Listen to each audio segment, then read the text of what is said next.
2023 October 7 സമീപകാല ലോക രാഷ്ട്രീയ സാമൂഹ്യ ചരിത്രത്തിൽ വളരെ പ്രധാനപ്പെട്ട ഒരു തീയതിയാണ്. അന്നാണ് ദശകങ്ങൾ നീണ്ട തടവറ ജീവിതത്തിനൊടുവിൽ ഫലസ്തീൻ ജനതയുടെ രാഷ്ട്രീയ രൂപങ്ങളിലൊന്നായ അല്ലെങ്കിൽ സായുധ രൂപങ്ങളിലൊന്നായ ഹമാസ് ഇസ്രായേൽ അതിർത്തിക്കുള്ളിൽ അതിക്രമിച്ച് കടക്കുകയും ആക്രമണം നടത്തുകയും 1000-ലധികം പേരെ വധിക്കുകയും 250ഓളം പേരെ ബന്ദികളാക്കുകയും ചെയ്തത്. ആ ആക്രമണത്തെ വലിയ തോതിൽ അപലപിച്ചു ലോകരാഷ്ട്രങ്ങൾ. പക്ഷേ 7.5 ദശകത്തോളം നീണ്ട സ്വന്തം മണ്ണിന് വേണ്ടിയുള്ള പോരാട്ടത്തിൻ്റെ തുടർച്ചയിലാണ് അവർ ഈ അതിക്രമം ചെയ്തത് എന്നുള്ള വസ്തുത വിസ്മരിച്ചുകൊണ്ടായിരുന്നു ആ വിമർശനം. പക്ഷേ ആ ആക്രമണത്തിന് പ്രത്യാക്രമണമായി അല്ലെങ്കിൽ പ്രതിക്രിയയായി ഇസ്രായേൽ നടത്തിയത് ഒരു വംശത്തെ ഉന്മൂലനം ചെയ്യാനുള്ള പ്രക്രിയയായിരുന്നു. ഗസയ്ക്ക് നേർ വലിയ ആക്രമണം അഴിച്ചുവിട്ടു. ഗസയിലെ ലക്ഷക്കണക്കിന് ജനങ്ങളെ അഭയാർത്ഥികളാക്കി. അവിടെ ചുട്ടുപൊടിച്ചു എന്ന് വേണമെങ്കിൽ പറയാം. ഗസയെ മരുഭൂമിയാക്കും എന്ന് ബെഞ്ചമിൻ നെതന്യാഹു പറഞ്ഞത് യഥാർത്ഥത്തിൽ നടപ്പാക്കുന്ന വിധത്തിലാണ് അവിടെ ഇസ്രായേൽ സൈന്യം പെരുമാറിയത്. ആദ്യം വ്യോമാക്രമണങ്ങൾ, പിന്നീട് കരയുദ്ധം. അവിടുത്തെ ഏതാണ്ട് അടിസ്ഥാന സൗകര്യങ്ങളെല്ലാം ഇല്ലാതാക്കിക്കൊണ്ട് ആശുപത്രികൾ, സ്കൂളുകൾ, അഭയാർത്ഥി ക്യാമ്പുകൾ, അങ്ങനെ എന്തെന്നു വേണ്ട അതെല്ലാം ഇല്ലാതാക്കിക്കൊണ്ടാണ് ഇസ്രായേൽ സൈന്യം ഗസയെ ഒരു മരുഭൂമിയാക്കാൻ യത്നിച്ചത്. ഗസയ്ക്ക് മേൽ ഇസ്രായേൽ നടത്തിയ ആക്രമണത്തിനോട് പ്രതികരിച്ചത് നോൺ സ്റ്റേറ്റ് ആക്ടേഴ്സ് എന്ന് പറയപ്പെടുന്ന ഹിസ്ബുള്ള, ഹൂത്തികൾ, അങ്ങനെയുള്ള മിലിഷ്യകളായിരുന്നു. അവരെ ഇല്ലാതാക്കാൻ എന്നുള്ള പേരിൽ ഇപ്പോൾ ഹിസ്ബുള്ളയ്ക്ക് നേരെ ലബനാനിൽ ഇസ്രായേൽ ആക്രമണം നടത്തുന്നു. ഹൂത്തികൾക്ക് നേരെ എന്നുള്ള പേരിൽ യമനിൽ ആക്രമണം നടത്തുന്നു. സിറിയയിൽ ആക്രമണം നടത്തുന്നു. ഇക്കാലത്തിനിടെ ഇറാൻ്റെ ചില പ്രധാനപ്പെട്ട സൈനിക കമാൻഡർമാരെ ഇസ്രായേൽ വധിച്ചു. ഹമാസിൻ്റെ നേതാവും മുൻ പ്രധാനമന്ത്രിയുമായ ഇസ്മായിൽ ഹനിയയെ ഇറാനിൽ വെച്ച് കൊലപ്പെടുത്തി. അങ്ങനെ ഈ ഒരു വർഷത്തിനിടെ ഇസ്രായേൽ നടത്തിയ ആക്രമണങ്ങൾ, നരഹത്യകൾ ഒക്കെ അതിൻ്റെ തുടർച്ചയാണ് ഈ ഒക്ടോബർ 7 എത്തുമ്പോൾ നമ്മൾ കണ്ടുകൊണ്ടിരിക്കുന്നത്.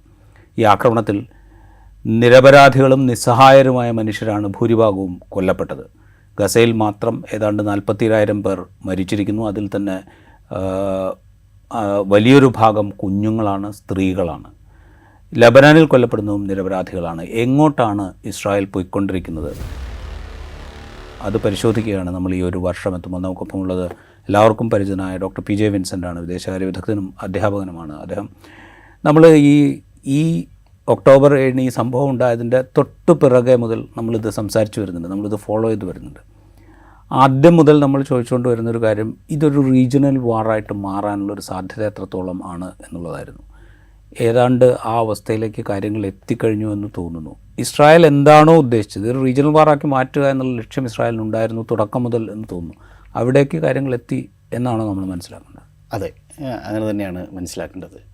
ഇപ്പം രണ്ടാം ലോക മഹായുദ്ധത്തിൻ്റെ പശ്ചാത്തലത്തിൽ 1941 പേൾ ഹാർബർ ആക്രമണമുണ്ടായി. അമേരിക്കയുടെ ചരിത്രത്തിൽ ആദ്യമായിട്ടാണ് ഒരു വിദേശ ശക്തി അവിടേക്ക് കടന്ന് ആക്രമണം നടത്തുന്നത്. 1941 പേൾ ഹാർബർ ആക്രമണത്തിന് ശേഷം അമേരിക്കൻ മണ്ണിൽ യുദ്ധമെത്തിയത് അൽ ഖ്വയ്ദയുടെ സെപ്റ്റംബർ 11 ആക്രമണമായിരുന്നു. ഒക്ടോബർ 7, 2023 ഇസ്രായേലിലേക്ക് ഹമാസ് പോരാളികൾ കടന്നു കയറിയപ്പോൾ താങ്കൾ സൂചിപ്പിച്ചതുപോലെ 1200ഓളം ആളുകൾ കൊല ചെയ്യപ്പെടുകയും 250 ആളുകളെ ബന്ദികളാക്കുകയും ചെയ്തു. ഇതിനെ ബെഞ്ചമിൻ നെതന്യാഹു വിശേഷിപ്പിച്ചത് ഇസ്രായേലിൻ്റെ സെപ്റ്റംബർ 11 എന്നാണ്. അതിന് വലിയ അർത്ഥതലങ്ങളുണ്ട്. അമേരിക്കയിൽ വേൾഡ് ട്രേഡ് സെൻറ്റർ ആക്രമണം, സെപ്റ്റംബർ 11 ആക്രമണത്തിന് ശേഷം അമേരിക്ക ചെയ്തത് തീവ്രവാദത്തിനെതിരെ, ഭീകരതയ്ക്കെതിരെ ആഗോള യുദ്ധം, ഗ്ലോബൽ വാർ അഗൈൻസ്റ്റ് ടെററിസം പ്രഖ്യാപിക്കുകയാണ് ചെയ്തത്. അതിൻ്റെ ഭാഗമായി അഫ്ഗാനിസ്ഥാൻ ആക്രമിച്ചു, ഇറാഖ് ആക്രമിച്ചു. ലോകത്തിൻ്റെ വിവിധ ഭാഗങ്ങളിൽ അമേരിക്ക നേരിട്ട് സൈനിക ഇടപെടൽ നടത്തി. ഇസ്രായേലിനെ സംബന്ധിച്ചിടത്തോളം ഈ ഒക്ടോബർ 7 ശേഷം അവരും ഫലസ്തീനിയൻ പോരാളികൾക്കെതിരെ ആഗോള യുദ്ധം പ്രഖ്യാപിച്ചു. ഇസ്രായേലിൻ്റെ ആഗോള യുദ്ധം എന്ന് പറഞ്ഞു കഴിഞ്ഞാൽ അത് വെസ്റ്റ് ഏഷ്യയിൽ ഒതുങ്ങി നിൽക്കുന്നതാണ്.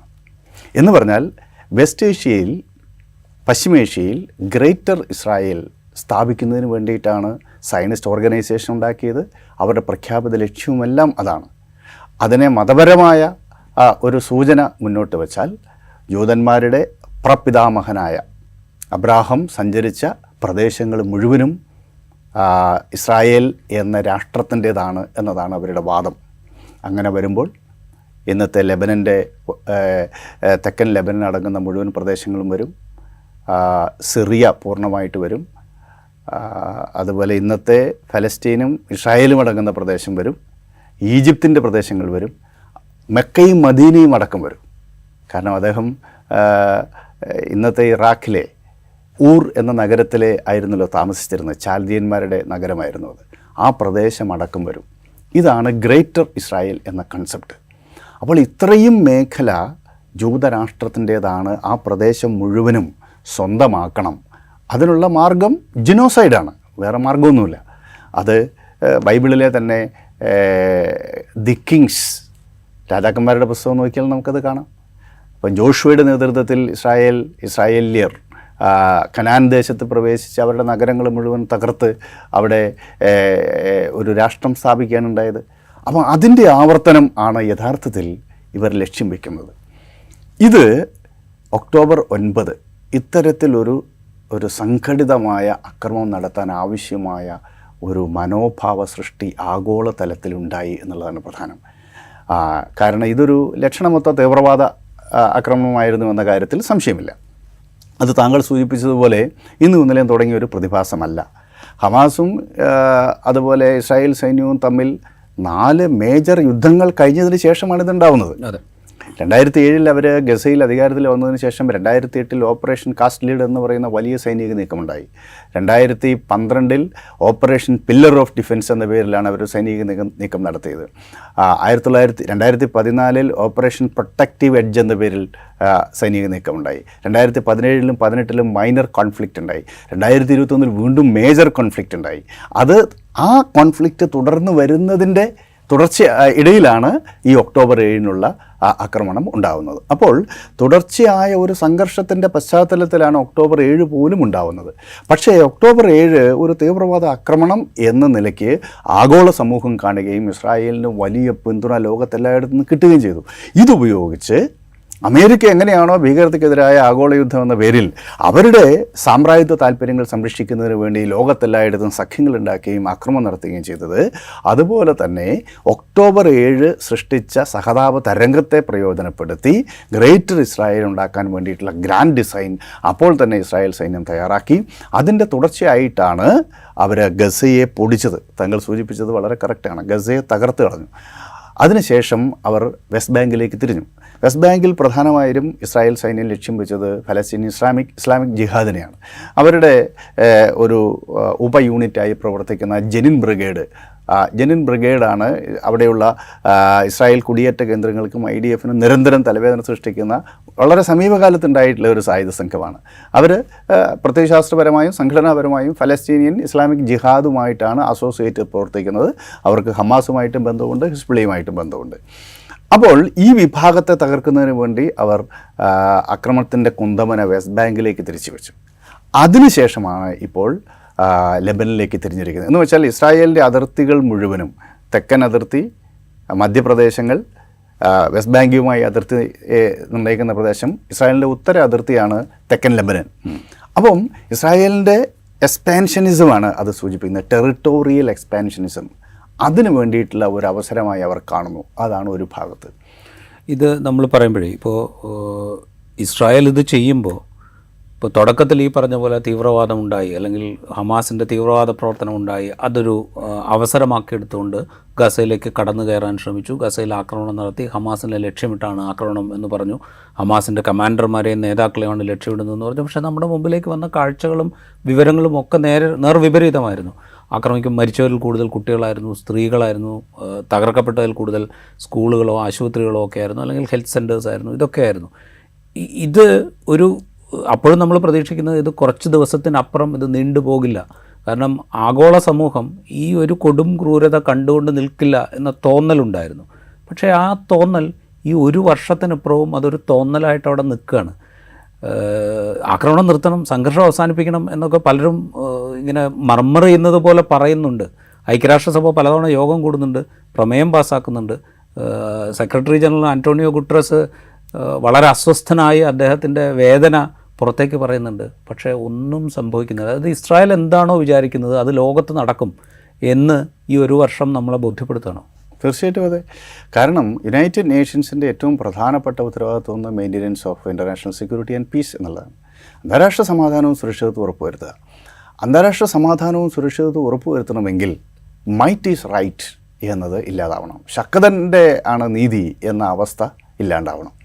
അതല്ലെങ്കിൽ എന്ത് ചെയ്യും വെച്ചാൽ ഒരു കരുത്തായ രാജ്യം അതിന് ചുറ്റുമുള്ള രാജ്യങ്ങളെ മുഴുവൻ ആക്രമിച്ച് കീഴടക്കും. അവിടെയാണ് കളക്റ്റീവ് സെക്യൂരിറ്റി എന്ന ആശയം മുന്നോട്ട് വരുന്നത്.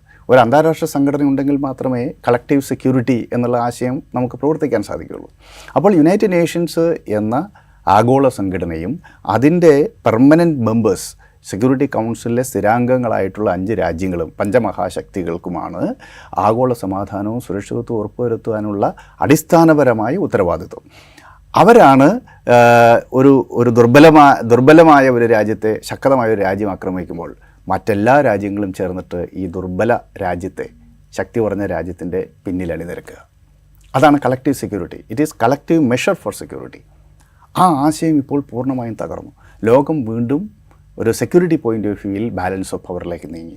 ഈ ബാലൻസ് ഓഫ് പവറിലേക്ക് നീങ്ങുമ്പോൾ ഇസ്രായേലിൻ്റെ ശക്തിയെ ബാലൻസ് ചെയ്യാൻ പറ്റുന്ന ഒരു ശക്തിയും ഇന്ന് വെസ്റ്റ് ഏഷ്യയിലില്ല. അപ്പോൾ ഇസ്രായേലിന് അതിൻ്റെ ശക്തി ഉപയോഗിച്ച് സിറിയയെ യുദ്ധത്തിൽ തോൽപ്പിക്കാം, ലെബനിലേക്ക് ആക്രമണം നടത്താം, ഗസയെ പൊടിക്കാം, വെസ്റ്റ് ബാങ്കിനെ നിയന്ത്രണത്തിൽ വയ്ക്കാം. ഇതൊക്കെ ചെയ്യാൻ പറ്റും അവർക്ക്. അതിനെതിരായി കളക്റ്റീവ് സെക്യൂരിറ്റി മെഷറാണ് വരേണ്ടത്. അതപ്പുറേ സമ്പൂർണ്ണമായി അമേരിക്ക ഇസ്രായേലിനെ സംരക്ഷിക്കുന്ന ഘട്ടത്തിൽ അവിടെ ഒരുപക്ഷെ ഇടപെടാൻ പറ്റുന്നത് ഒരു ശക്തി റഷ്യയോ അല്ലെങ്കിൽ ചൈനയുമാണ്. അത് കോൾഡ് വാറിൻ്റെ കാലത്ത് അത് സംഭവിച്ചിരുന്നു. കാരണം 1971 ഇന്ത്യയെ ആക്രമിക്കാൻ അമേരിക്കൻ നാവികസേന വന്ന സമയത്ത് റഷ്യ ഇടപെട്ടുകൊണ്ടാണെന്ന് അവർക്ക് തിരിച്ചു പോകേണ്ടി വന്നത്. കാരണം റഷ്യ അന്നൊരു റിട്ടറൻ്റായിരുന്നു, സോവിയറ്റ് യൂണിയൻ പറഞ്ഞു നിങ്ങൾ ഇന്ത്യയെ ആക്രമിച്ചു കഴിഞ്ഞാൽ ഞങ്ങൾ ഇന്ത്യക്ക് വേണ്ടി രംഗത്തിറങ്ങും. അത്തരത്തിലൊരു ഫോഴ്സ് ഇന്നില്ല. ഇപ്പം ഇസ്രായേൽ യുദ്ധമുണ്ടായാൽ പോലും ഇറാന് വേണ്ടി റഷ്യൻ സൈന്യമോ ചൈനീസ് സൈന്യമോ നേരിട്ട് ഇടപെടുന്ന ഒരു സാഹചര്യം ഉണ്ടാവില്ല. അതാണ് ഇപ്പോഴത്തെ ജിയോ പൊളിറ്റിക്സ്, അതാണ് ഇപ്പോഴത്തെ രാഷ്ട്രീയം. അങ്ങനെ വരുമ്പോൾ പശ്ചിമേഷ്യയിൽ ഇസ്രായേലിന് സൈനികമായി പ്രതിബന്ധങ്ങളില്ലാതെ അല്ലെങ്കിൽ ഒരു ആഗോള ശക്തിയുടെ ഇടപെടലില്ലാതെ അവർക്ക് മുന്നോട്ട് പോകാൻ പറ്റും. അപ്പോൾ അത് റീജിയണൽ ഫോഴ്സസ് തമ്മിലായിരിക്കും വാർഫെയർ. അവിടുത്തെ ഏറ്റവും ശക്തമായ റീജിയണൽ സൂപ്പർ പവർ എന്ന് പറയാവുന്ന രാജ്യം ഇസ്രായേലാണ്, മറ്റൊരു രാജ്യം ഇറാനാണ്. അപ്പോൾ ഇവർ തമ്മിൽ നേർക്കുനേർ ഏറ്റുമുട്ടുന്ന ഒരു സാഹചര്യമാണ് ഉണ്ടാകുന്നത്. അപ്പോൾ ഈ പവർ ബാലൻസിനെ സ്വാഭാവികമായിട്ടും അമേരിക്ക ഇസ്രായേലിൻ്റെ ഭാഗത്ത് ചേരുമ്പോൾ ഏകപക്ഷീയമായി ഇസ്രായേലിന് വലിയ മൈറ്റ് ലഭിക്കുകയാണ്. ലോകത്തിലെ എപ്പോഴും ഏറ്റവും ശക്തമായ ഏറ്റവും ഉയർന്ന സാങ്കേതിക വിദ്യയുള്ള സൈനിക ശക്തിയാണ് അമേരിക്ക. അപ്പോൾ അമേരിക്കയുടെ സമ്പൂർണ്ണമായ പിന്തുണ, അവരുടെ സൈനിക പിന്തുണയുണ്ട്, അവരുടെ സാമ്പത്തിക പിന്തുണയുണ്ട്, അവരുടെ ആയുധങ്ങളും ടെക്നോളജിയും ഉണ്ട്. യുണൈറ്റഡ് നേഷൻസ് സെക്യൂരിറ്റി കൗൺസിലും യുണൈറ്റഡ് നേഷൻസിലും അവരുടെ ഡിപ്ലോമാറ്റിക് പ്രൊട്ടക്ഷൻ സംരക്ഷണമുണ്ട്. അപ്പോൾ കഴിഞ്ഞ ദിവസം ജോ ബൈഡൻ പറഞ്ഞത് we are fully supportive of Israel എന്നാണ്. 3 തവണയാണ് അദ്ദേഹം ഫുള്ളി എന്നുള്ള വാക്ക് ഉപയോഗിച്ചത്. എന്ന് വെച്ചാൽ ഞങ്ങൾ സമ്പൂർണ്ണമായി ഇസ്രായേലിൻ്റെ കൂടെയാണ് എന്ന് പറയുന്നത്. അപ്പോൾ അങ്ങനെ വരുമ്പോൾ ഇസ്രായേലിന് അതിൻ്റെ അതിക്രമം മുന്നോട്ട് കൊണ്ടുപോകാനുള്ള എല്ലാ സാഹചര്യവും ആഗോള അടിസ്ഥാനത്തിൽ ഉണ്ടായിരിക്കുകയാണ്. അതിനെതിരായിട്ടുള്ള ഒരു അഭിപ്രായ രൂപീകരണം നടക്കുന്നത് ഈ സോഷ്യൽ പ്ലാറ്റ്ഫോമിലാണ്. നവസാമൂഹ്യ പ്രസ്ഥാനങ്ങളും അതുപോലെ ലോകത്തെമ്പാടുമുള്ള യുദ്ധവിരുദ്ധരായിട്ടുള്ള മനുഷ്യർ, ഗ്രീൻ പ്രസ്ഥാനത്തിൻ്റെ ആളുകൾ, ആഗോളീകരണ വിദഗ്ധർ, സർവകലാശാലയിലെയും യൂണിവേഴ്സിറ്റിയിലെയും അധ്യാപകർ, ബുദ്ധിജീവികൾ, ഇങ്ങനെയുള്ള ഒരു വലിയ വിഭാഗമാണ് ആഗോള അടിസ്ഥാനത്തിൽ ഈ ഇസ്രായേലിൻ്റെ ജിനോസൈഡിനും യുദ്ധോദ്യുക്തതയ്ക്കുമെതിരായിട്ടൊക്കെ അഭിപ്രായ രൂപീകരണം നടത്തുന്നത്. പക്ഷേ അവർക്ക് ഒക്കെ ഒരു പരിധിയുണ്ട്. അതിനപ്പുറത്തേക്ക് അവർക്കും പോകാൻ സാധിക്കില്ല. ഇതൊരു വല്ലാത്ത സാഹചര്യത്തിലൂടെയാണ് ലോകം കടന്നു പോകുന്നത്. ഇപ്പോൾ നേരത്തെ പറഞ്ഞല്ലോ, ഇപ്പോൾ അവിടുത്തെ ഒരു റീജിയണൽ പവർ നമ്മൾ നോക്കിക്കഴിഞ്ഞാൽ ഇറാനാണ് ഒരു പരിധിവരെയെങ്കിലും ഇസ്രായേലിനോട് ഒന്ന് എതിർത്ത് നോക്കാൻ പറ്റും എന്ന് നമുക്ക് വിചാരിക്കാവുന്ന ഒരു ശക്തി എന്ന് പറയുന്നത്. പിന്നെയുള്ളത് ഇപ്പോൾ ഹിസ്ബുള്ളയെ പോലെയുള്ള മിലീഷ്യകളാണ്, ഹൂത്തുകളെ പോലെയുള്ള മിലീഷ്യകളാണ്. അപ്പോൾ ഇപ്പോൾ സത്യം പറഞ്ഞു കഴിഞ്ഞാൽ ഇറാനിൽ വെച്ചിട്ടാണ് ഇസ്മായിൽ ഹനിയെ വധിക്കുന്നത്. അതായത് ഇറാൻ്റെ പരമാധികാരം ചോദ്യം ചെയ്യപ്പെടുന്നു. ലബനാനിൽ കയറി ഹസൻ നസ്രുള്ളയെ വധിക്കുമ്പോൾ ഹിസ്ബുള്ളയ്ക്ക് മാത്രമല്ല അതിൻ്റെ പ്രഹരം, അത് ലെബനാൻ്റെ പരമാധികാരം കൂടിയാണ് ചോദ്യം ചെയ്യപ്പെടുന്നത്. ഇപ്പുറത്ത് ഹൂത്തികളെ ആക്രമിക്കുമ്പോൾ യമൻ്റെ പരമാധികാരമാണ് ചോദ്യം ചെയ്യപ്പെടുന്നത്.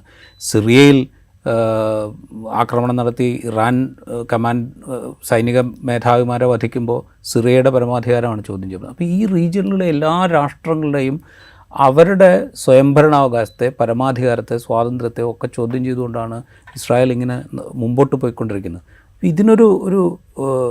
ഇതങ്ങനെ കുറേ കാലം തുടരാൻ ഈ രാജ്യങ്ങൾക്കൊന്നും അങ്ങനെ അനുവദിച്ചു കൊടുക്കാൻ പറ്റില്ല. അപ്പോൾ ഇന്നലെ ഇപ്പോൾ അയത്തുള്ള അലി ഖംനയുടെ ഒരു പ്രസ്താവന വന്നല്ലോ, എല്ലാവരും യോജിച്ച് നിൽക്കണം, ഈ അതിക്രമത്തിനെതിരെ എല്ലാവരും യോജിച്ച് നിൽക്കണം. അത്തരമൊരു ആലോചനകളിലേക്കൊക്കെ പോകേണ്ടി വരുമോ? അത്തരം ഒരു സാധ്യതയുണ്ട്. ഇപ്പോൾ നേരത്തെ ഉണ്ടായിരുന്ന ഇപ്പോൾ ക്യാമ്പ് ഡേവിഡ് അക്കോർഡാണെങ്കിലും അതിനുശേഷം വന്ന എബ്രാഹിമിക് അക്കോർഡാണെങ്കിലും ഇതൊക്കെ ചിലപ്പോൾ കരാറുകളൊക്കെ ചിലപ്പോൾ ലംഘിക്കപ്പെട്ടുകൊണ്ടുള്ളൊരു കൂട്ടായ്മയിലേക്കൊക്കെ രാജ്യങ്ങൾ പോകുന്നൊരു സാഹചര്യം ഉണ്ടാകുമോ?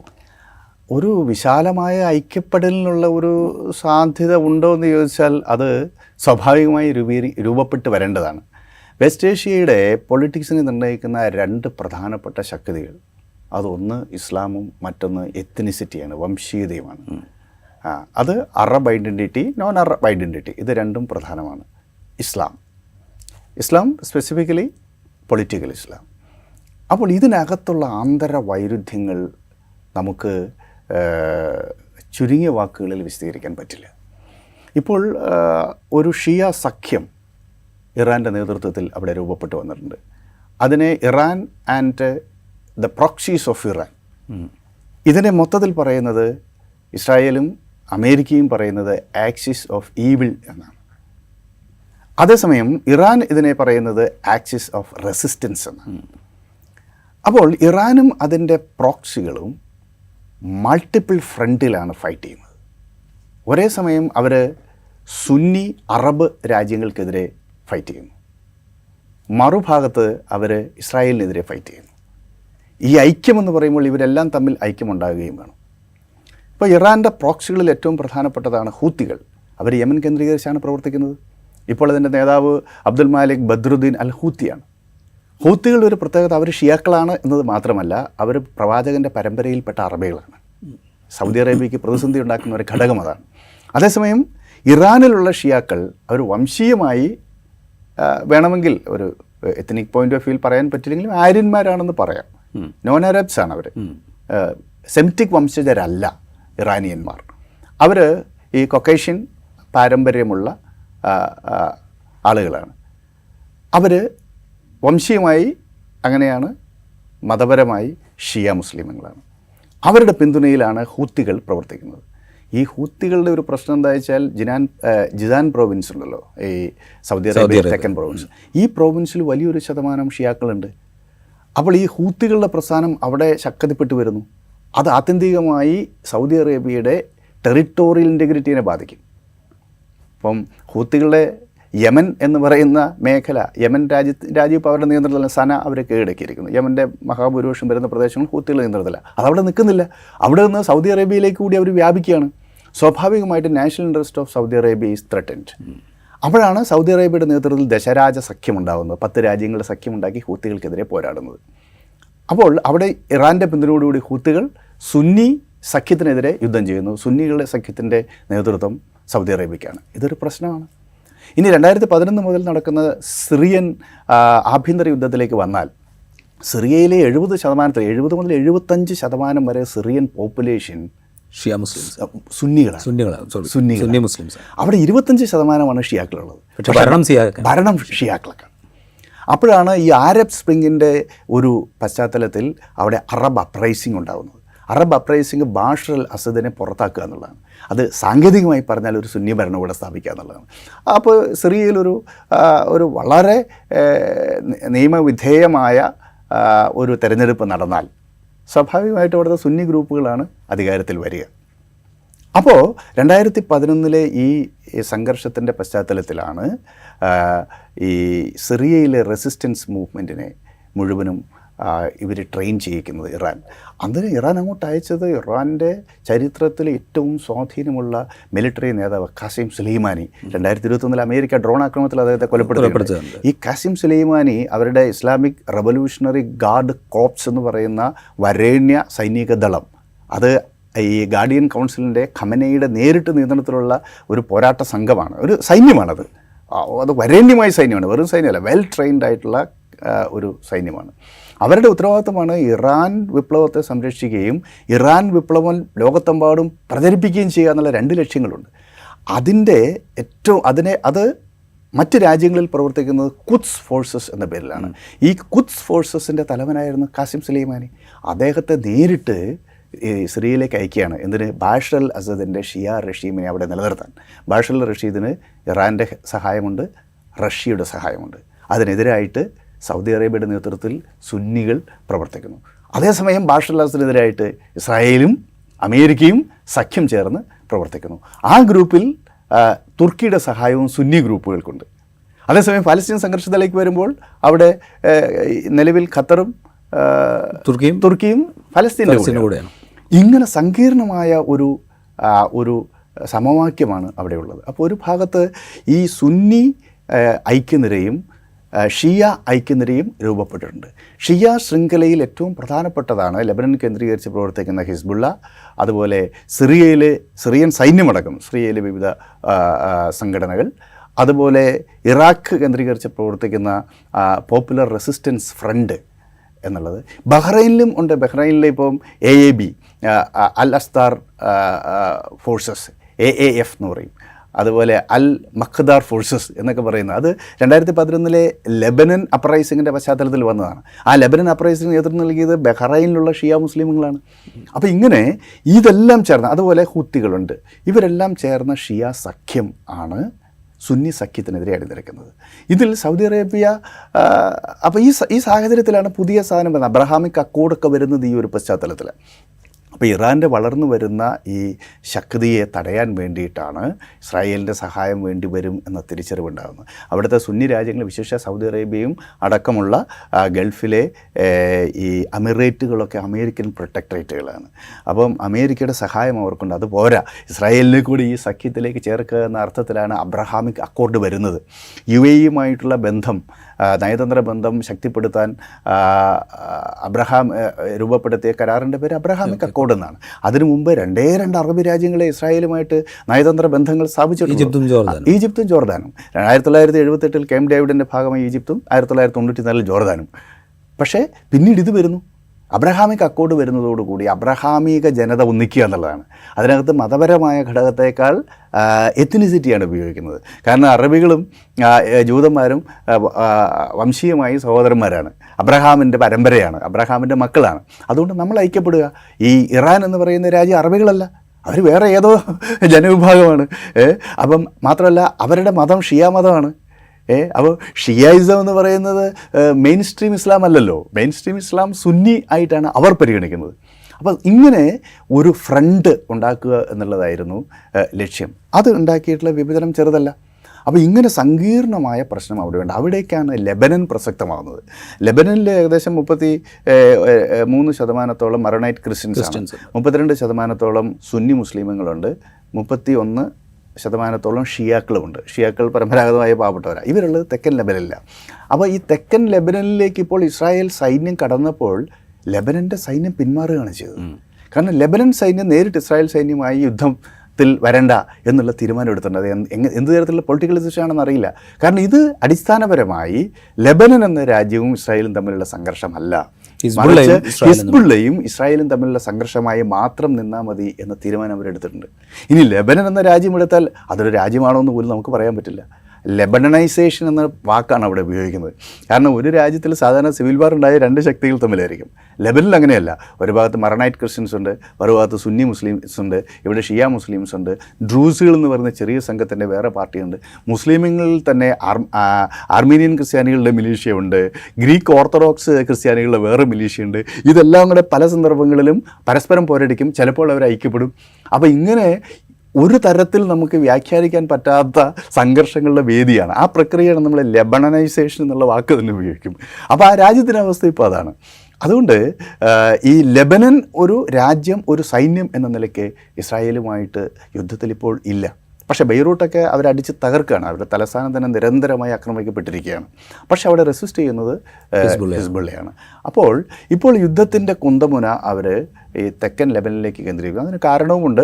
ഏറ്റവും ശക്തമായ റെസിസ്റ്റൻസ് ഇപ്പോൾ ഹമാസിൻ്റെ ഭാഗത്തു നിന്ന് നേരിട്ടുള്ള യുദ്ധമാണ്. അതിനെ കോട്ട് ആൻഡ് കോട്ട് അൺകോട്ട് ഗാസ യുദ്ധം എന്നാണല്ലോ പറയുന്നത്. യുദ്ധമൊന്നുമില്ല എന്നുള്ളത് നിങ്ങൾക്കറിയാം. അവിടെ സാധാരണക്കാർ ജനാധിപത്യ കേന്ദ്രങ്ങളിൽ ബോംബിട്ട് പാവപ്പെട്ട മനുഷ്യരെ, അതായത് സിവിലിയൻസിനെ കൊലപ്പെടുത്തുക എന്നുള്ളതാണ്. അതിന് ഉപയോഗിക്കാവുന്ന വാക്ക് ജിനോസൈഡ് എന്നുള്ളതാണ്. പക്ഷേ ആഗോള മാധ്യമങ്ങളെല്ലാം പറയുന്നത് ഗസാവാർ എന്നാണ്. ആയിക്കോട്ടെ, ഗസാവാർ. ഈ ഗസാവാർ അവിടെ നടക്കുന്ന സമയത്ത് ഹമാസിന് ഏറ്റവും ശക്തമായ പിന്തുണ നൽകിയത് ഹമാസും ഹൂത്തികളുമാണ്, ഹിസ്ബുള്ളയും ഹൂത്തികളുമാണ്. അപ്പോൾ അതിൽ ഹൂത്തികൾ വളരെ പ്രധാനപ്പെട്ടതാണ്. ഹിസ്ബുള്ള വളരെ പ്രധാനം. കാരണം ഹൂത്തികൾക്ക് ചെങ്കടലിൽ പോയിട്ട് മിസൈൽ ആക്രമണമേ പറ്റുള്ളൂ, നേരിട്ടുള്ള അതിർത്തിയില്ല. അതേസമയം ഉത്തര ഇസ്രായേലുമായി നേരിട്ട് അതിർത്തി പങ്കിടുന്ന ലെബനൻ്റെ മേഖലയാണ് ഹൂത്തികളുടെ നേതൃത്വത്തിലുള്ളത്. അതുകൊണ്ട് ഹൂത്തികൾക്ക് ഹിസ്ബുള്ളയ്ക്ക് നേരിട്ട് ഇസ്രായേലിലേക്ക് ആക്രമണം നടത്താൻ പറ്റും. അതവർ ചെയ്തു. അപ്പം നിരന്തരമായ അതിർത്തി മേഖലയിലുള്ള ഇസ്രായേലി സെറ്റിൽമെൻറ്റുകൾ അവരുടെ ആക്രമണത്തിന് വിധേയമായി. 60,000-ലധികം ആളുകൾ ഡിസ്പ്ലേസ്ഡ് ആണ്.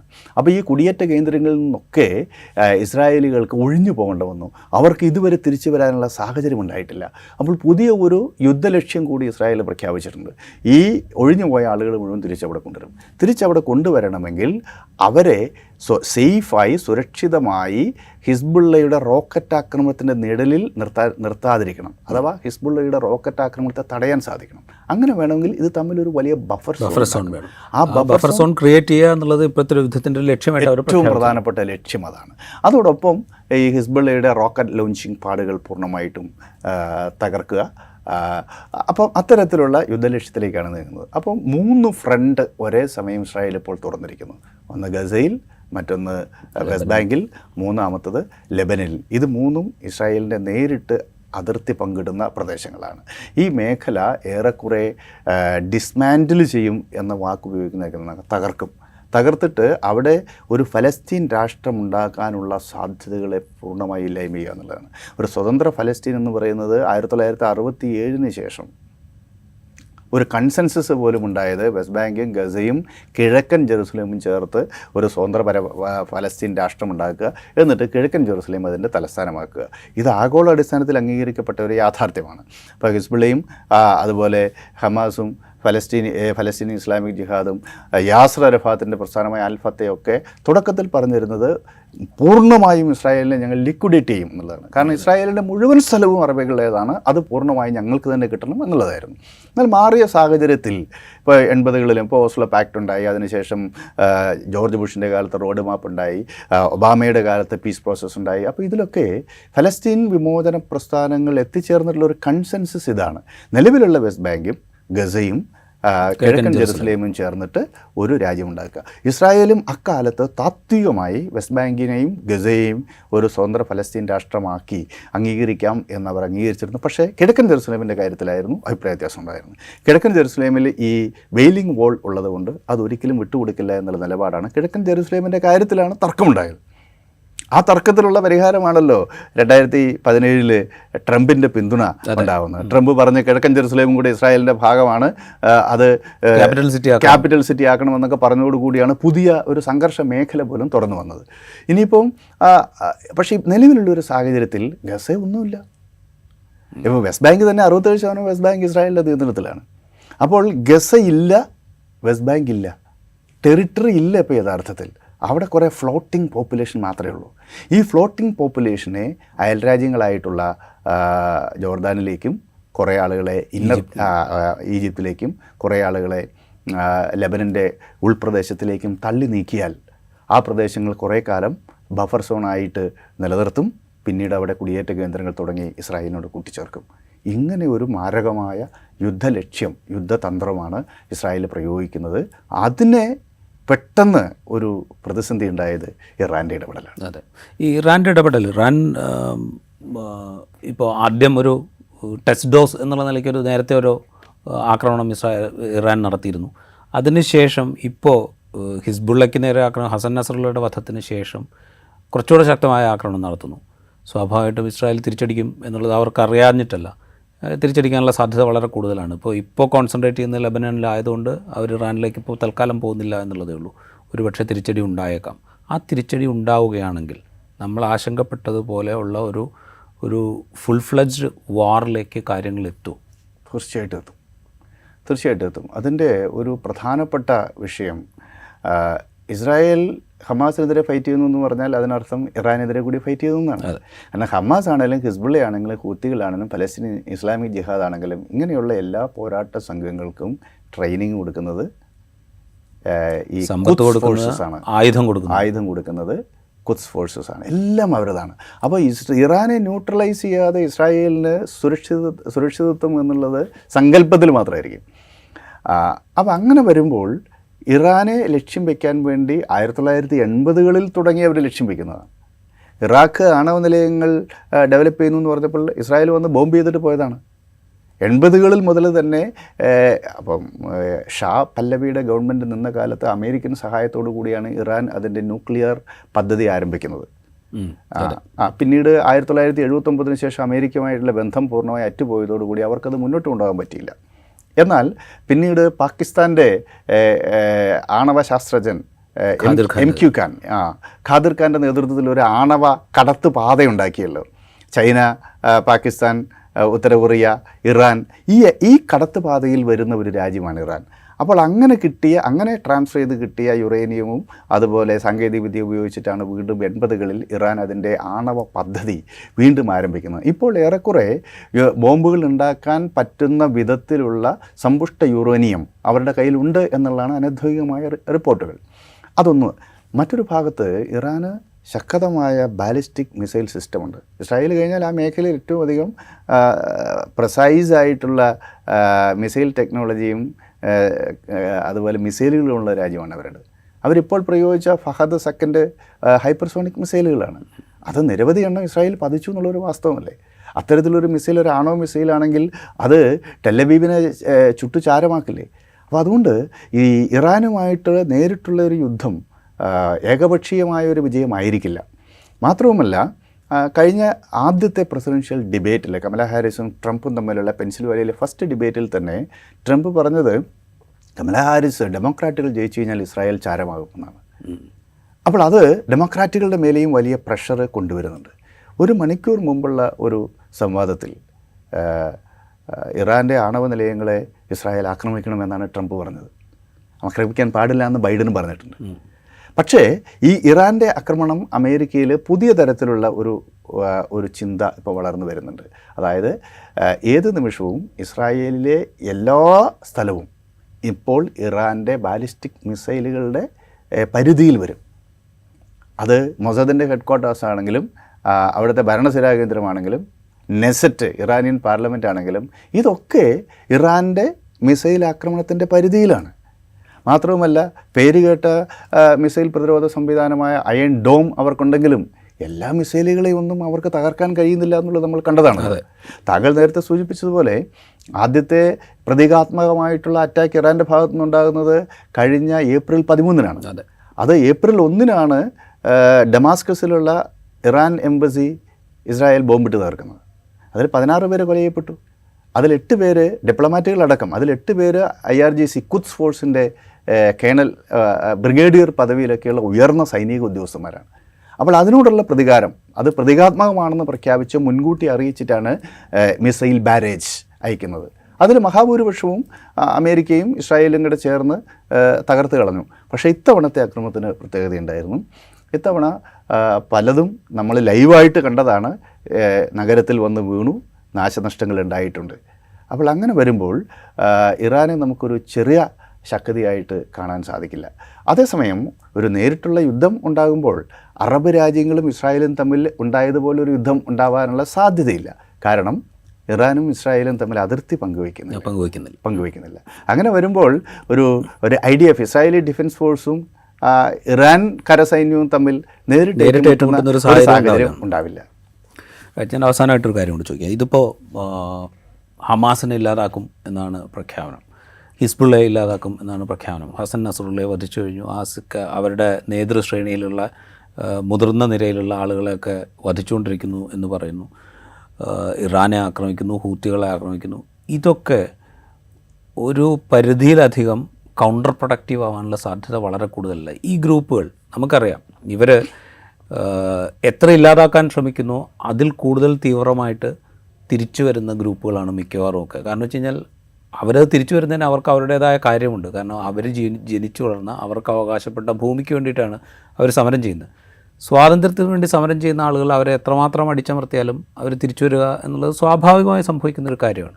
അപ്പോൾ അവരെ പിന്തുണയ്ക്കുന്ന മറ്റു ഗ്രൂപ്പുകളും സമാന നിലപാടുകളായിരിക്കും ഉണ്ടാകുക. അപ്പോൾ ഈ പറയുന്ന ഹമാസ്, ഹിസ്ബുള്ള, ഹൂത്തികൾ ഇങ്ങനെയുള്ള ഗ്രൂപ്പുകളൊക്കെ കൂടുതൽ തീവ്രമാവുകയും കൂടുതൽ വിനാശകരമായ ആക്രമണങ്ങൾക്ക് തയ്യാറാകുകയും ചെയ്യുന്നൊരു സാഹചര്യത്തിലേക്ക് എത്തില്ല. ആ നിലയ്ക്ക് ഈ ലോകത്തിന് തന്നെ അല്ലെങ്കിൽ ലോകത്തെ മറ്റ് രാഷ്ട്രങ്ങൾ തന്നെ ഈ വിപത്ത് മനസ്സിലാക്കി ഇടപെട്ട് അവസാനിപ്പിക്കേണ്ട ഒരു ഘട്ടം എത്തി നിൽക്കല്ലേ ഇത്? അതെ അതെ, തീർച്ചയായിട്ടും അതെ.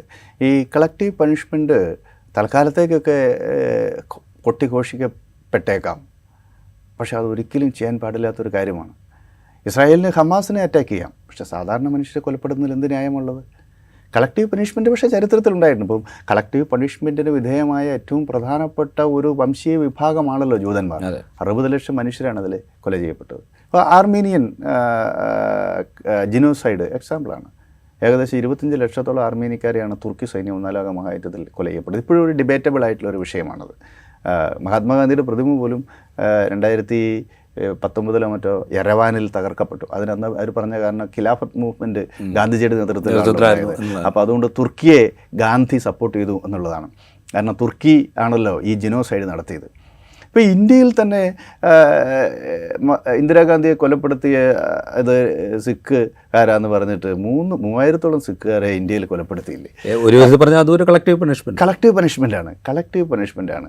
ഏതെങ്കിലും വിഭാഗത്തിൽപ്പെട്ട ഒരാൾ ഒരു തെറ്റ് ചെയ്ത് കഴിഞ്ഞാൽ അതിന് ആ ഒരു വിഭാഗത്തെ മുഴുവനും ശത്രുക്കളായി പ്രഖ്യാപിച്ച് ഇല്ലായ്മ ചെയ്യുക എന്നുള്ളത് ആധുനിക ലോകത്ത് നടക്കുന്നുണ്ട്, പക്ഷെ ഒരിക്കലും അത് നടക്കാൻ പാടില്ലാത്തതാണ്. ഇപ്പം റോഹിംഗ്യൻ മുസ്ലിമുകളുടെ കാര്യത്തിൽ അത് തന്നെയാണ് സംഭവിക്കുന്നത്. റോഹിംഗ്യൻ തീവ്രവാദ പ്രസ്ഥാനം ഒരു ചെറിയ സംഘമാണ്. അവർ നടത്തിയിട്ടുള്ള ചില സ്ഫോടനങ്ങളും ആക്രമണത്തിൻ്റെയും പേരിലാണ് മില്യൺസ് ഓഫ് റോഹിംഗ്യൻ മുസ്ലിംസ് ഇന്ന് അഭയാർത്ഥികളായി കടലിലൂടെ ഒഴുകി നടക്കുന്നു, കരയിലൂടെ പിച്ചെടുത്ത് നടക്കുന്നു. എന്തൊരു സങ്കടകരമായ അവസ്ഥയാണ്. അപ്പോൾ ഫലസ്തീനിലും ഇത് തന്നെയാണ് ചെയ്യുന്നത്. ഇപ്പം 23 ലക്ഷം മനുഷ്യർ ഗസയിൽ അധിവസിക്കുന്നുണ്ട്. അതിൽ 42,000 ആളുകളെയാണ് അവർ കൊലപ്പെടുത്തിയത്. ബാക്കി മനുഷ്യർ ഔദ്യോഗിക കണക്കനുസരിച്ച് ഇനി 1 ലക്ഷം എന്ന് കൂട്ടിക്കോ, എന്നാലും അവിടെ 22 ലക്ഷം മനുഷ്യരുണ്ട്. ആ ഓരോ മനുഷ്യരും ഓരോ തീപ്പന്തമായി മാറും. ഇനിയിപ്പോൾ എല്ലാവരെയും കൊന്ന് ഒഴിവാക്കിയേക്കാമെന്നൊന്നും വിചാരിച്ചാൽ പറ്റൂല. ഒരു മനുഷ്യൻ അവശേഷിച്ചാൽ അവിടെ നിന്ന് വീണ്ടും റെസിസ്റ്റൻസ് പ്രസ്ഥാനങ്ങൾ ഉയർന്നു വരും. അതുകൊണ്ട് ഈ യുദ്ധത്തിൻ്റെ ഒരു ഘട്ടത്തിൽ IDF-ൻ്റെ തന്നെ ഒരു പ്രധാനപ്പെട്ട ആൾ പറഞ്ഞിരുന്നു, ഇസ്രായേലിന് അതിൻ്റെ യുദ്ധലക്ഷ്യങ്ങൾ നേടാൻ പറ്റില്ല. 2 യുദ്ധലക്ഷ്യമാണ് അവർ പറഞ്ഞത്. ഒന്ന്, ഹമാസിനെ പൂർണ്ണമായി ഇല്ലായ്മ ചെയ്യും. അതിന് അദ്ദേഹം പറഞ്ഞത് ഹമാസിനെ ഇല്ലായ്മ ചെയ്യാൻ പറ്റില്ല. കാരണം ഹമാസ് എന്ന് പറയുന്നത് ഒരു സായുധ സംഘം മാത്രമല്ല, അതൊരാശയം കൂടിയാണ്. ആ ആശയം ഉള്ളിൽ കൊണ്ട് നടക്കുന്ന ലക്ഷക്കണക്കിന് മനുഷ്യർ അവിടെ ഉണ്ടെങ്കിൽ നിങ്ങൾക്ക് എങ്ങനെ ഹമാസിനെ ഇല്ലായ്മ ചെയ്യാൻ പറ്റും? നിലവിൽ അവരുടെ ഇസുദ്ദീൻ അൽഖ്വാസം ബ്രിഗേഡിലുള്ള മുഴുവൻ ആളുകളെയും കൊല ചെയ്താൽ പോലും ഈ ഹമാസ് എന്ന ആശയം, അതിൻ്റെ ഐഡിയോളജി മനസ്സിൽ കൊണ്ടു നടക്കുന്ന ലക്ഷക്കണക്കിന് മനുഷ്യർ അവിടെ ഉണ്ടെങ്കിൽ അവരുടെ ഇടയിൽ നിന്ന് പുതിയ പോരാളികൾ ഉയർന്നുകൊണ്ടേയിരിക്കും. ഇതുപോലെ തന്നെയാണ് ഹിസ്ബുള്ളയുടെ കാര്യവും. അപ്പോൾ ഇത് ഒരു ഐഡിയോളജിക്കൽ വാർഫെയർ കൂടിയാണ്. ഈ ആശയം ആന്തരവൽക്കരിച്ച ലക്ഷക്കണക്കിന് മനുഷ്യർ അവിടെ ഉണ്ടെങ്കിൽ അവരുടെ കൂട്ടത്തിൽ നിന്ന് ഉയർന്നു വരുന്ന ഒരു സായുധ സംഘത്തെ ഇല്ലായ്മ ചെയ്തതുകൊണ്ട് ആ ആശയമോ ആ പ്രതിരോധമോ ഇല്ലായ്മ ചെയ്യാൻ സാധിക്കില്ല. ഒരു പക്ഷേ തൽക്കാലത്തേക്ക് സായുധ പ്രതിരോധത്തെ നമുക്ക് അവസാനിപ്പിക്കാൻ കഴിഞ്ഞേക്കാം. പക്ഷേ സായുധമല്ലാത്ത റെസിസ്റ്റൻസും ഉണ്ടല്ലോ. മഹാത്മാഗാന്ധിയുടെ റെസിസ്റ്റൻസ് എന്തായിരുന്നു? അപ്പോൾ പിന്നീട് ഈ ഗസയിലെ മനുഷ്യർ, വെസ്റ്റ് ബാങ്കിലെ ഫലസ്തീനികൾ, അവരെല്ലാം ഒരു പക്ഷേ ഒരു ജനാധിപത്യ പ്രതിരോധത്തിലേക്ക് വന്നാലോ, സംഘടിതമായ ജനാധിപത്യ പ്രതിരോധത്തിലേക്ക് വന്നാൽ ഇതിലേറെ തലവേദനയായിരിക്കും. അപ്പോൾ അതുകൊണ്ട് ഇസ്രായേലിനെ സംബന്ധിച്ചിടത്തോളം അതിൻ്റെ സുരക്ഷിതത്വം ഉറപ്പാക്കുന്നതിന് ഒരിക്കലും സാധിക്കുന്ന ഒന്നല്ല ഈ കളക്റ്റീവ് പണിഷ്മെൻറ്റ് എന്നുള്ളത്. അത് കൂടുതൽ ഇസ്രായേൽ വിരുദ്ധരെ ഉണ്ടാക്കുകയാണ് ചെയ്യുക, അവരുടെ സെക്യൂരിറ്റിയെ കൂടുതൽ അപകടപ്പെടുത്തുകയാണ് ചെയ്യുക. ആ മേഖലയെ നിരന്തരമായി ഒരു യുദ്ധമേഖലയായിട്ട് നിലനിർത്തുന്നതിലേക്കായിരിക്കും ഇത് നയിക്കുക. ഇപ്പോൾ 1979 വരെ ഇറാനില്ലല്ലോ ഈ ചിത്രത്തിൽ. അതുവരെയുള്ള ഫലസ്തീൻ ലിബറേഷൻ ഒക്കെ എന്ന് പറയുന്ന അറബി രാജ്യങ്ങളും ഫലസ്തീനികളും ഇസ്രായേലും എന്നുള്ളതായിരുന്നു. അതിൽ ഈജിപ്ത് തുടക്കം കുറിച്ചു, പിന്നീട് അറബ് രാജ്യങ്ങൾ പടിപടിയായി യുദ്ധത്തിൽ നിന്ന് പിൻവാങ്ങി. ഇപ്പോൾ ഒരു അറബി രാജ്യവും ഇസ്രായേലുമായി നേരിട്ട് യുദ്ധം ചെയ്യുന്നില്ല. ലെബനൻ അറബ് രാജ്യമാണ്. അതുപോലെ ഇറാഖ് അല്ലെങ്കിൽ ഈജിപ്ത്, ഈ രാജ്യങ്ങളൊന്നും നേരിട്ട് യുദ്ധം ചെയ്യുന്നില്ല. ഇപ്പോൾ ഇറാൻ എന്ന് പറയുന്ന ഷിയ രാജ്യമാണ് അവർക്കെതിരായിട്ട് നിൽക്കുന്നത്. ഇറാൻ തകർക്കപ്പെട്ടാൽ നാളെ മറ്റേതെങ്കിലും റഷ്യം വരും. അപ്പോൾ ഈ യുദ്ധവും വംശഹത്യയും ഒന്നും ഈ പ്രശ്നത്തിന് പരിഹാരമാവില്ല. അത് ഡിപ്ലോമാറ്റിക് ടേബിളിലേക്ക് അവർ തിരിച്ചു വരണം. മാത്രവുമല്ല, ഇത് ഡീ ഇൻസ്റ്റിറ്റ്യൂഷണലൈസ്ഡ് വാർഫെയർ ആണ്. നേരിട്ടുള്ള സൈന്യം മാത്രം, ഈ ഡീ ഇൻസ്റ്റിറ്റ്യൂഷണലൈസ്ഡ് വാർഫെയർ ആണല്ലോ ഇവർ നടത്തുന്നത്. കാരണം അത് നേരിട്ട് യൂണിഫോമിലുള്ള പട്ടാളക്കാരല്ല, സാധാരണ മനുഷ്യരെ പോലെ യൂണിഫോം ഇല്ലാത്ത സിവിലിയൻസാണ്. അതേസമയം അവൻ പട്ടാളക്കാരനുമാണ്, പോരാളിയുമാണ്. അപ്പോൾ അത്തരത്തിലുള്ള ലക്ഷക്കണക്കിന് മനുഷ്യരാണ് ഇന്ന് ഈ മേഖലയിലുള്ളത്. അപ്പോൾ അതുകൊണ്ട് അത് ചർച്ചകളിലൂടെ മാത്രമേ പരിഹരിക്കാൻ പറ്റുള്ളൂ. ഇസ്രായേലിന് സുരക്ഷിതത്വം വേണം, അവിടെയും സാധാരണക്കാരാണ് ഉള്ളത്. ഒരു പട്ടാളത്തെ സൈന്യത്തെയും IDF മാത്രം കണ്ടാൽ പോരല്ലോ. ഇത്തവണ ഇറാൻ്റെ ഭാഗത്തു നിന്നൊരു പ്രോഗ്രസീവായിട്ടുള്ള ഒരു സ്റ്റേറ്റ്മെൻറ്റ് വന്നത്, അവർ പറഞ്ഞു ഞങ്ങൾ ഇസ്രായേലിലുള്ള സാധാരണ ജനങ്ങളെ ആക്രമിക്കില്ല. ഇസ്രായേലിൻ്റെ മിലിറ്ററി കേന്ദ്രങ്ങളെ, സൈനിക കേന്ദ്രങ്ങളെയും അവിടുത്തെ പോലീസ് ആസ്ഥാനങ്ങളെയും അവരുടെ അഡ്മിനിസ്ട്രേറ്റീവ് കേന്ദ്രങ്ങളെയും മാത്രമേ ഞങ്ങൾ ലക്ഷ്യം വയ്ക്കുകയുള്ളൂ, സാധാരണ മനുഷ്യരെ അഡ്രസ്സ് ചെയ്യില്ല എന്ന് പറഞ്ഞു. അത് യഥാർത്ഥത്തിൽ നെതന്യാഹുവിൻ്റെ അഡ്രസ്സിനെതിരെ ഉള്ള ഒരു പ്രതികരണമായിരുന്നു. നെതന്യാഹു ഇറാനിലെ സാധാരണ ജനങ്ങൾ ഒരു ടെലിവൈസ്ഡ് അഡ്രസ്സിൽ അദ്ദേഹം പറഞ്ഞത്, നിങ്ങൾ അടിമത്തത്തിലാണ്, നിങ്ങൾ ഏകാധിപത്യത്തിൽ അമർന്നു കഴിയുകയാണ്, നിങ്ങൾ അവിടുത്തെ ഗവൺമെൻറ്റിനെതിരായിട്ട് യുദ്ധം ചെയ്യണം, ഗവൺമെൻറ്റിനെതിരായിട്ട് സമരം ചെയ്യണം, നിങ്ങളെ ലിബറേറ്റ് ചെയ്യാൻ ഞങ്ങളുണ്ട് എന്നൊക്കെ അർത്ഥത്തിലാണ് നെതന്യാഹുവിൻ്റെ കമൻറ്റ് വന്നത്. അപ്പോൾ നെതന്യാഹു അഡ്രസ്ഡ് ഇറാനിയൻ പീപ്പിൾ. അവിടെയാണ് തിരിച്ച് ഇസ്രായേലി ജനങ്ങളെ അഡ്രസ്സ് ചെയ്യുന്ന വിധത്തിൽ ഒരു പ്രതീകാത്മകമായ ആക്രമണം തന്നെയാണ് നടത്തിയത് ഇറാൻ. കാരണം തുടർച്ചയുണ്ടാവില്ല എന്ന് ഈ 150 മിസൈലുകൾ അയച്ചപ്പോൾ തന്നെ അവർ പ്രഖ്യാപിച്ചു. ഇനി തുടർച്ചയുണ്ടാവില്ല, ഫർദർ പ്രൊവക്കേഷൻ ഇസ്രായേലിൻ്റെ ഭാഗത്തുനിന്നുണ്ടായാൽ മാത്രമേ ഞങ്ങൾ പ്രതിരോധിക്കൂ. കാരണം ഹസൻ നസ്രുള്ളയുടെ കൊലപാതകവും ഇസ്മായിൽ ഹാനിയുടെ കൊലപാതകവും നേരിട്ട് ഞങ്ങളുടെ രാജ്യത്തിനെതിരായിട്ടുള്ള യുദ്ധപ്രഖ്യാപനമാണ്, അതിനോട് പ്രതികരിക്കാതെ വയ്യ എന്നുള്ളതായിരുന്നു അവരുടെ നിലപാട്. അപ്പോൾ അവർ കൃത്യമായി ഇസ്രായേലിൻ്റെ സൈനിക കേന്ദ്രങ്ങളെ ലക്ഷ്യം വയ്ക്കുന്ന ഒരു സമീപനം ഇസ്രായേലിൻ്റെ ഭാഗത്തുനിന്നുണ്ടായി. അപ്പോൾ ഇത്രയുമാണ് അവിടെ നിൽക്കുന്നത്. പക്ഷേ ഇനി ലോകം ശ്രദ്ധിക്കുന്ന ഒരു കാര്യം, ഇസ്രായേലിൻ്റെ റിറ്റാലിയേഷൻ ഉണ്ടാകുമോ? അതുണ്ടാകും എന്നുള്ളതാണ്. ഇപ്പോൾ ട്രംപിൻ്റെ പ്രസ്താവന തന്നെ അതിൻ്റെ സൂചനയാണ്. ട്രംപ് 2 കാര്യങ്ങളാണ് പറയുന്നത്. ഇറാൻ്റെ ആണവ കേന്ദ്രങ്ങളെ ആക്രമിക്കണം, 2 അവരുടെ ഓയിൽ ഫീൽഡുകളെ തകർക്കണം. അപ്പോൾ അധികം താമസിയാതെ ഇസ്രായേൽ ഇറാൻ്റെ ആണവ കേന്ദ്രങ്ങളെയും, പുഷ്കർ റിയാക്ടർ അടക്കമുള്ളത് വളരെ തന്ത്രപരമായി പ്രധാനപ്പെട്ടതാണ്. അപ്പോൾ ആണവ കേന്ദ്രങ്ങളും അവരുടെ ഓയിൽ ഫീൽഡുകളും എണ്ണ ശുദ്ധീകരണശാലകളും ലക്ഷ്യമാക്കി മിസൈൽ ആക്രമണം നടത്തിയേക്കാം. അങ്ങനെ നടത്തിക്കഴിഞ്ഞാൽ നേരത്തെ ഇസ്രായേലിൻ്റെ ഭാഗത്തു നിന്നുണ്ടായതുപോലെയുള്ള ഒരു പക്ഷേ ഈ സൈനിക കേന്ദ്രം എന്നത് മാറി ജനാധിവാസ കേന്ദ്രങ്ങളിലേക്ക് ഫഹദ് സെക്കൻഡ് വളരെ നശീകരണ ശേഷിയുള്ള ബാലിസ്റ്റിക് മിസൈലാണ്. അത്തരം മിസൈലുകൾ ഇറാൻ പ്രയോഗിച്ചേക്കാം. ഇത് ഇസ്രായേലിലും ഇറാനിലും ഒരുപക്ഷെ ആയിരക്കണക്കിന് മനുഷ്യർ മരിക്കുന്ന മാനങ്ങളിലേക്ക് മാറും. തീർച്ചയായിട്ടും അതൊരു റീജിയണൽ വാറായി മാറും. അതിലേക്കാണ് കാര്യങ്ങൾ നീങ്ങുന്നത്. റൈറ്റ്. ഒക്ടോബർ 7 കഴിഞ്ഞിട്ട് 1 വർഷം പിന്നിടുന്നു. 1 വർഷം പിന്നിടുമ്പോൾ നരഹത്യകളുടെ ഒരു പരമ്പര തന്നെ അരങ്ങേറിക്കഴിഞ്ഞിരിക്കുന്നു. ഇനിയും നരഹത്യകൾക്ക് അല്ലെങ്കിൽ വംശീയ ഉന്മൂലനങ്ങൾക്ക് തയ്യാറെടുത്തുകൊണ്ടിരിക്കുന്നു ഇസ്രായേൽ എന്ന രാജ്യവും അതിനെ പിന്തുണയ്ക്കുന്ന ശക്തികളും. അതിനെ പ്രതിരോധിക്കാൻ ശ്രമിക്കുമ്പോൾ കൂടുതൽ വിനാശകരമായ ഒരവസ്ഥയിലേക്ക് കാര്യങ്ങൾ എത്തുകയും ചെയ്യും. ആ അപകടത്തിലേക്കാണോ നമ്മൾ ഇനി കാത്തിരിക്കേണ്ടത് എന്നുള്ളതാണ് നമുക്കറിയേണ്ടത്. ഇൻസൈറ്റിൻ്റെ എപ്പിസോഡിലൂടെ പൂർത്തിയാവുന്നു. മറ്റൊരു എപ്പിസോഡുമായി വീണ്ടും കാണാം.